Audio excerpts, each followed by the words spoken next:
Hello everyone, welcome to my channel asset of knowledge. इस video में बात करेंगे cross elasticity of demand. So let's start.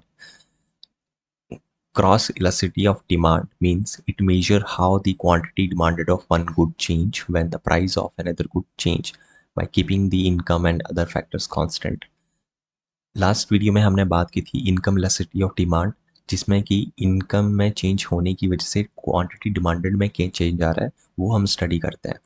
और इसमें हम ये स्टडी कर रहे हैं कि एक प्रोडक्ट के प्राइस में चेंज होने की वजह से दूसरे प्रोडक्ट की डिमांड पे क्या इफेक्ट पड़ रहा है। For example T and coffee. So T and coffee substitute products हैं। अगर टी का प्राइस इंक्रीज हो जाता है तो कॉफ़ी की डिमांड कितनी बढ़ेगी, तो वो हम क्रॉस इलास्टिसिटी में स्टडी करते हैं।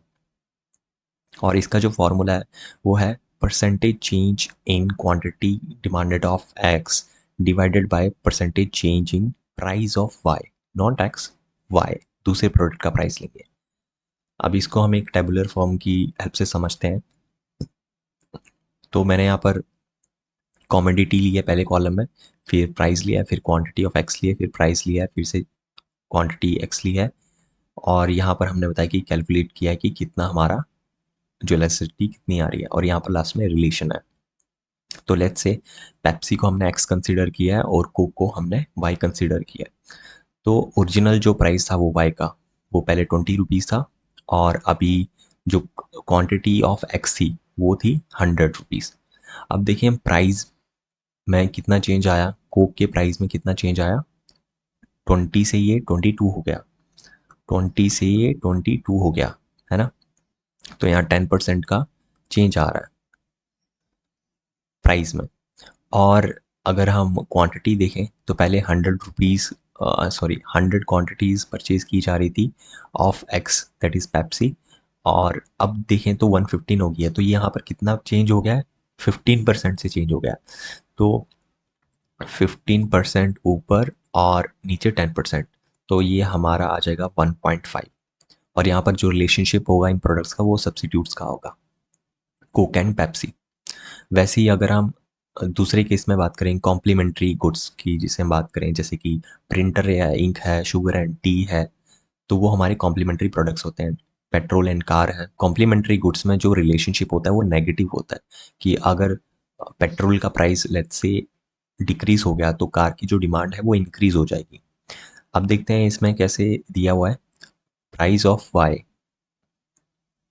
जो टी का प्राइस है वो इनिशियली 50 रुपीज़ है, और ये बाद में बढ़ के हो गया है 55। तो यहाँ पर 10% का इंक्रीज हो रहा है। और जो क्वांटिटी ऑफ एक्स है, शुगर का जो डिमांड है, क्वांटिटी डिमांडेड है वो है 200, वो गिर के हो गया 190। तो यहाँ पर -5% से गिर गया, -5%। तो आप इसको कैलकुलेट करेंगे तो 0.5 आएगा, -0.5। तो यहाँ पर नेगेटिव रिलेशन है और कॉम्प्लीमेंट्री गुड्स का यहाँ पर रिलेशनशिप है। लास्ट में अगर हम देखें जिसमें कि जो गुड्स रिलेटेड नहीं होते हैं, अनरिलेटेड होते हैं, तो उसमें क्या होगा, जैसे कि एक के प्राइस में चेंज होने की वजह से दूसरे की क्वांटिटी में कोई फ़र्क नहीं पड़ेगा अनरिलेटेड गुड्स में। तो जैसे कि यहाँ प्राइस ऑफ वाई 30 था इनिशियली, और ये चेंज हो गया 33 में, तो यहाँ 10% का चेंज आ गया, मैंने इसको नीचे लिख दिया। और डिमांड देखें पेन की तो 150, और यहाँ भी 150 है, तो कोई चेंज नहीं है ऊपर। पहले भी 150 था, अब भी 150 है, तो ज़ीरो ज़ीरो चेंज। तो यहाँ पर ज़ीरो ही आएगा हमारे पास, क्योंकि ये अनरिलेटेड गुड है। पेन और शू का क्या कोई रिलेशन नहीं। अब इन्हीं रिलेशनशिप्स को हम ग्राफिकली देख लेते हैं। हमारे पास वाई एक्सेस में प्राइस ऑफ, एक्स एक्सेस में हमारे पास डिमांड ऑफ कमोडिटी है, यहाँ भी, यहाँ भी और यहाँ भी। और जो वाई एक्सेस है वहाँ पर है प्राइस। तो आप देखें पहले वाले केस में, सब्सिट्यूट वाले केस में, तो हमने पहले वाले केस में हमने क्या देखा था कि यहाँ पर आ रहा है 10% का चेंज, और यहाँ पर आ रहा है 15% का चेंज।